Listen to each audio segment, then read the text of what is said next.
même de notre rencontre aujourd'hui est bien entendu la signature d'un partenariat ou encore d'une convention de partenariat. Une convention qui éventuellement vont lier les deux structures, c'est-à-dire l'ONG Éveil d'Afrique et l'AEARSTM. Vous allez m'excuser, je dois lire lorsqu'il faut citer votre sigle. Et donc, ce partenariat relève d'une volonté de concilier les opportunités que regorge le secteur de la mer, que vous défendez si bien, et celui de la forêt, qui est pour nous notre cheval de bataille. C'est-à-dire, c'est de voir comment mettre en place un CAMAE ou encore un alliage de connaissances, de compétences et d'expériences sur les opportunités de la forêt. Opportunités de la forêt ici. Nous entendons par là l'exploitation durable et raisonnable de la forêt, la promotion de l'écotourisme, le recyclage, l'agriculture climato-intelligente ou encore l'agroforesterie. Et donc, c'est de comprendre que ce patrimoine écosystémique que nous avons dans le bassin du Congo, notre grande forêt, nous pouvons capitaliser ce patrimoine en la préservant bien sûr, donc en y sortant les métiers porteurs et novateurs. Et c'est ce que nous essayons de faire. Alors, outre les forêts, nous avons bien entendu l'océan Atlantique qui borde la ville de Pointe-Noire. Et donc pour moi c'était très étonnant, je le dis, mon premier contact ou les premiers échanges avec le président Bassadila, en passant, qui a fait une très belle prestation lors de la 2e édition du forum à Pointe-Noire. Et mon équipe et moi, nous sommes intéressés à ce que vous faites. Permettez-moi déjà, une fois de plus, de vous présenter toute ma reconnaissance et toutes les félicitations pour ce que vous faites, parce que j'ai vu le pressbook et j'invite encore un tonnerre d'applaudissements pour cela.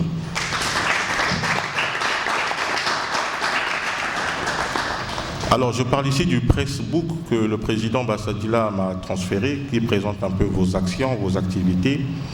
Et j'étais étonné de savoir qu'il existait une telle association qui, outre faire de la promotion de la protection de l'environnement via la lutte contre la pollution plastique, mais aussi fait de la promotion des métiers de la mer.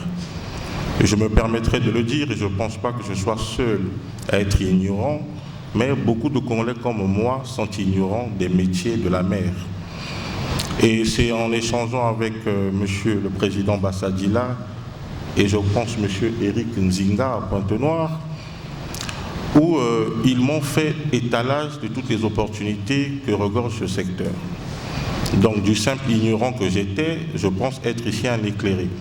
Alors je me suis dit, pourquoi ne pas essayer de formaliser un échange qui permettrait que nous puissions expliquer à la jeunesse congolaise, dans le cadre de la promotion de la diversification de l'économie, comment mettre sur la table du promontoire des métiers, les métiers de la mer et les métiers de la forêt.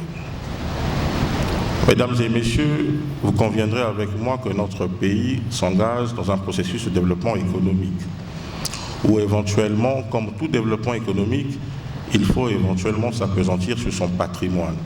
Et le Congo, je dirais pour nous les chrétiens, est un pays béni. Alors comment nous pouvons capitaliser notre patrimoine pour sortir, je pense, du joug colonial ou de l'héritage colonial qui pendant longtemps nous a laissé bercer que l'emploi le plus décent ne serait que la fonction publique. Bien au contraire, il y a plusieurs secteurs qui sont porteurs et qui sont pleins d'opportunités. Mesdames et messieurs, le partenariat que nous allons signer aujourd'hui et conjointement nous permettrait aussi de rêver. Je pense qu'il y a un grand penseur qui disait « Je pense donc je suis, je rêve donc je suis » et moi-même je suis un grand rêveur parce que je pense qu'il faut dans la vie avoir des rêves. Et ces rêves, lorsqu'on y met un agenda, ça devient un programme. Et le programme, lorsqu'on y met de la stratégie, ça devient un projet. Et le projet, si on y ajoute la détermination, ça devient une action de terrain. C'est donc pour dire, ne serait-il pas possible que nous puissions organiser, et d'après nos discussions avec le président, sous peu à Pointe-Noire ou à Brazzaville, nous verrons bien, le premier salon des métiers de la mer et de la forêt.